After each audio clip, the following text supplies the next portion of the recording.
तिल वाली बहू। शकुंतला बहुत ही धार्मिक महिला है। हर समय पूजा पाठ में लगी रहती है। वो कोई भी काम बिना शुभ मुहूर्त के नहीं करती है। शकुंतला अपने बेटे राज की शादी करवाना चाहती है, इसलिए वो पंडित जी के पास राज की कुंडली लेकर जाती है। प्रणाम पंडित जी, मेरा बेटा राज बहुत संस्कारी है। पूजा पाठ और धर्म कर्म के कार्यों को बहुत निष्ठा से पूर्ण करता है। मैं अपने बेटे की शादी कराना चाहती हूँ, इसलिए उसकी कुंडली ले आई हूँ। शकुंतला पंडित जी को कुंडली देते हुए कहती है और पंडित जी कुंडली को ध्यान से देखकर कहते हैं, बेटे, तेरे बेटे का उज्जवल भविष्य है। इसका गृहस्थ जीवन भी अच्छा रहेगा, परंतु क्या पंडित जी? परंतु एक बात का विशेष ध्यान रखना होगा। तुम्हें अपने बेटे की शादी उसी लड़की से करानी होगी जिसके गाल पर तिल हो। वो लड़की तुम्हारे घर, तुम्हारे बेटे और तुम्हारे भविष्य के लिए सुख, शांति और समृद्धि लाएगी। तुम्हारा भाग्य केवल उस लड़की के आने से ही जागेगा। जी पंडित जी, मैं ऐसी ही बहू लाऊंगी जिसके गाल पर तिल हो। धन्यवाद पंडित जी, धन्यवाद। पंडित जी का धन्यवाद करके शकुंतला वहां से चली जाती है। अब वो दिन रात तिल वाली बहू के बारे में सोचती रहती है। शकुंतला अपने बेटे का जहां भी रिश्ता लगाती तो उसकी एक ही शर्त होती कि तिल वाली बहू चाहिए, लेकिन उसे तिल वाली बहू कहीं मिलती ही नहीं। एक दिन अपनी माँ को इस तरह से परेशान देखकर राज कहता है, माँ, आप मेरे लिए तिल वाली लड़की क्यों देख रही हैं? अरे क्योंकि पंडित जी ने बोला है, वो तुम्हारे और इस घर के लिए भाग्यशाली साबित होगी। माँ, मैं एक लड़की से प्यार करता हूँ।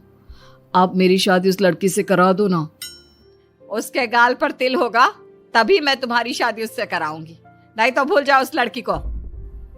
माँ की बात सुनकर राज को लगा कि माँ उसकी शादी कभी होने ही नहीं देगी, इसलिए उसने बिना कुछ सोचे समझे बोल दिया, अब माँ है ना, उसके गाल पर तिल है। सच में माँ, बहुत प्यारा तिल है। तू सच कह रहा है बेटा? अरे तो तूने मुझे पहले क्यों नहीं बताया? जल्दी से मुझे उस लड़की से मिलवा दे। ठीक है माँ, मैं बात करता हूँ उससे। अगले दिन राज रोशनी के पास पहुंचा और उसे सारी बात बताई। रोशनी ने सारी बात जानने के बाद कहा, राज, तुमने माँ से झूठ क्यों बोला? मेरे गाल पर कोई तिल नहीं है। अरे मेरे पास कोई और रास्ता नहीं था रोशनी। उस समय मुझे जो ठीक लगा मैंने किया। अगर मैं ऐसा नहीं बोलता तो माँ मेरी शादी किसी तिल वाली लड़की से करा देती। माँ से इसे झूठ बोलना ठीक नहीं है। माँ को कोई तिल वाली लड़की मिलती ही नहीं, तो माँ अपने आप तुम्हारी शादी मुझसे कराने के लिए तैयार हो जाती। अरे तुम्हें पता नहीं, पंडित जी के मुख से निकली बात मेरी माँ के लिए पत्थर की लकीर है। वो आकाश पाताल एक कर देंगी, लेकिन तिल वाली लड़की ढूंढ कर ही रहेंगी। जो भी हो राज, लेकिन माँ को जब कभी सच्चाई का पता चलेगा तो उन्हें बहुत दुख होगा। और मेरे गाल पर तो तिल है ही नहीं, अब मैं माँ से कैसे मिलूंगी? तुम अपने गाल पर काजल से एक तिल बना लो ना, बाकी मैं संभाल लूंगा। अगले दिन रोशनी ने ऐसा ही किया। उसने काजल से गाल पर एक तिल बना लिया। इसके बाद राज ने रोशनी को अपनी माँ से मिलवाया, और जब शकुंतला ने रोशनी को ध्यान से देखा तो उसके गाल का तिल देखकर बहुत खुश हो गई और दोनों का रिश्ता पक्का कर दिया। कुछ ही दिनों में शकुंतला ने राज और रोशनी की शादी बहुत धूमधाम से करा दी। बहू, राज, जल्दी बाहर आओ, एक खुशखबरी है। रोशनी और राज बाहर आते हैं। राज, देखा, मेरी बहू के भाग्य से घर में खुशी आने लगी। जिस जमीन का केस हम पिछले 10 साल से लड़ रहे थे ना, वो केस अब खत्म हो गया है। अभी अभी वकील साहब का फोन आया है, वो केस हम जीत गए हैं। माँ, ये तो बहुत अच्छी खबर है। ये सब आपकी मेहनत का फल है। आपने इस कोर्ट केस के चक्कर में बहुत मेहनत की है। अरे नहीं बेटा, ये तो मेरी तिल वाली बहू के भाग्य से हो रहा है। पंडित जी ने बिल्कुल सही कहा था। शकुंतला रोशनी को बहुत प्यार करती है, लेकिन रोशनी के मन में दुख होता है। वो सोचती है, माँ मेरे झूठ को सच समझ रही है। अगर माँ को ये पता चल गया कि ये तिल नहीं काजल है तो उन्हें कितना दुख होगा। मैं आज ही राज से बात करूंगी कि वो माँ को सारी सच्चाई बता दे।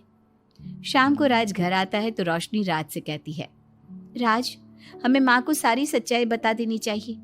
घर में कुछ भी अच्छा होता है तो माँ को लगता है कि सब मेरे गाल के तिल की वजह से हो रहा है। तुम्हारे गाल की तिल की वजह से कुछ नहीं हो रहा। लेकिन हाँ, तुम्हारी वजह से हो रहा है। तुम इस घर में लक्ष्मी का रूप लेकर आई हो। सब बात ठीक है राज, लेकिन मैं माँ से और झूठ नहीं बोल सकती।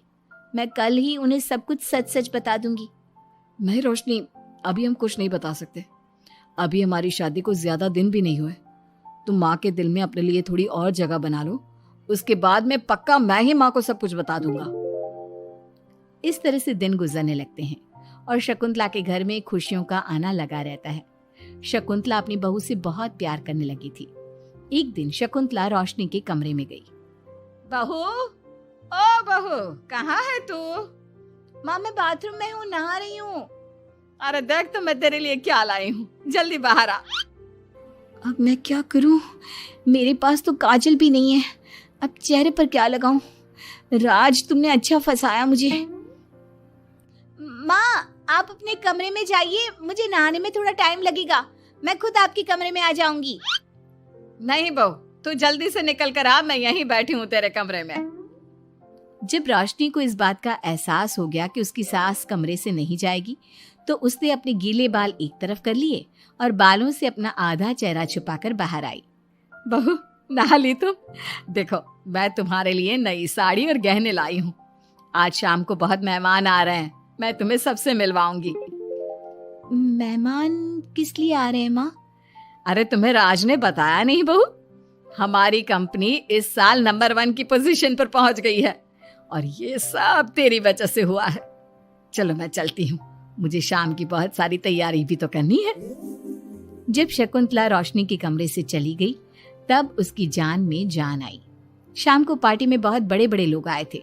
शकुंतला ने अपनी बहू को सबसे मिलवाया और उसकी खूब तारीफ की। पार्टी में सब लोग शकुंतला के सक्सेस का राज पूछ रहे थे, तो शकुंतला अपनी बहू और उसके दिल की तारीफ कर रही थी। एक दिन शकुंतला अपने बहू बेटे के साथ घूमने गई।